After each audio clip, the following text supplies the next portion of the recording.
Kahit lahat ng mabuti, kabutihan ang gawin mo. Kahit lahat ng pananampalatayang dapat magawa ay magawa mo na.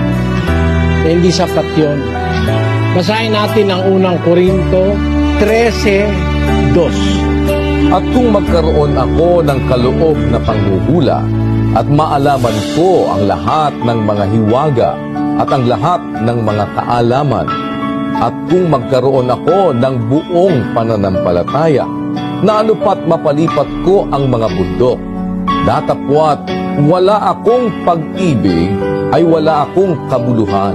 At kung ipagkaloob ko ang lahat ng aking mga tinatangkilik upang ipakain sa mga dukha, at kung ibigay ko ang aking katawan upang sunugin, datapwat wala akong pag-ibig, ay walang pakikinabangin sa akin. Mababaliwala lahat ng gagawin mong kabutihan pagka wala kang kasamang pag-ibig.